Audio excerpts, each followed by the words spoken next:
Hi, good morning. My name is Michael Da Silva. And your son plays for West Indies. Yes, my son plays for West Indies. My son is Joshua Da Silva.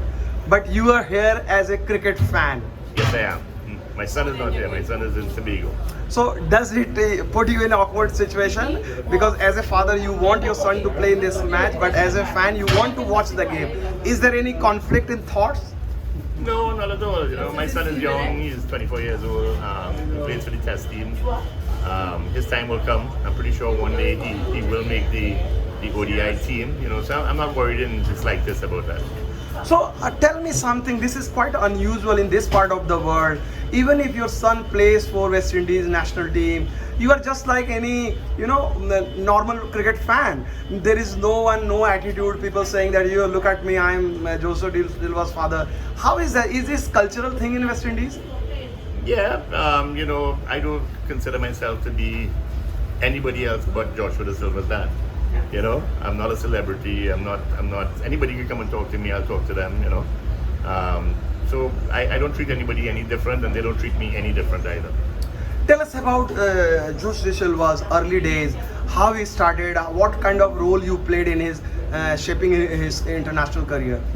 Ever since Josh was young, he loved playing with a ball. Whether it be soccer, whether it be cricket, whether it be tennis, golf, any game that you had to play with a ball, Joshua was very interested in it. And as I said, from a very young age, I had a lot of people coming to me and telling me that Joshua was very talented in whatever he did. Eventually when Joshua was growing up, he started playing cricket and football, both for his school. He excelled in both, but there came a time where it was affecting his studies, so he had to choose one, and he chose cricket. Also cricket has more opportunities, I think, for somebody in the West Indies because of the amount of people that make it from the West Indies into cricket. It's not as big as footballers who make it into the international world. We only have a few footballers that make it international. So we decided on cricket, and he just worked way up the ranks, and he's on the West Indies team now. So was there any second thoughts when he chose sports, or particularly cricket, over education? No, because I knew Joshua was talented, and if he put his mind to it, he would make it. The sky was the limit for him, and I think he would have gotten to the sky. So I gave him the opportunities to let him do what he wanted, and he excelled. Who were his childhood heroes? Brian Lara, Shane Warne, those were two of his people that he always spoke about, and people he always imitated.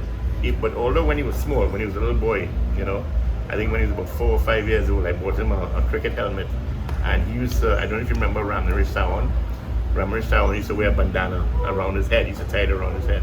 So Josh used to take a bandana and also tie it around his head and put the helmet on and pretend to be Ramnarish Tawon on the West Indies cricket team. So he was very fond of Ramnarish Tawon also.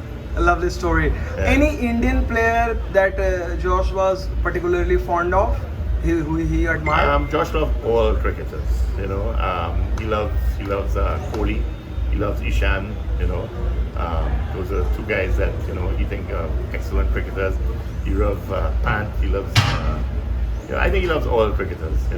He loves cricket in the whole. Same as me. I love cricket. Has he ever been to India? No, but he's looking forward, hopefully, one day to go to India. So have you ever discussed, because West Indies obviously a different kind of passion here in cricket, but India is different, entirely different. So as a father-son, have you ever thought of that, the day when Josh will be touring India, you will also go along as a fan? I would love to go, but we'll see how it goes. I'm looking at probably going to South Africa early next year with the team.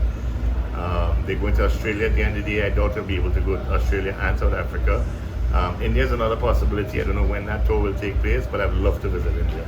My final question: everyone wants to, apart from playing in international cricket, everyone wants to play in the IPL, the most high-profile South After league.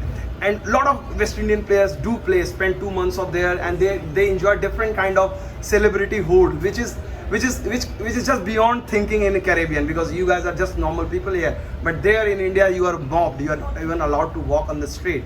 So have you ever thought of that, he should be playing in the IPL? Again, that's something for him to do, something that he wants to do eventually. But right now, Joshua is more interested in Test cricket and probably ODI cricket. As he gets older, he will eventually, branch off into T20 cricket and also hopefully one day playing in the IPL. That would be something he would love to do. Thank you so much, Mr. Silva, for sparing your valuable minutes. I really truly appreciate that. Thank you.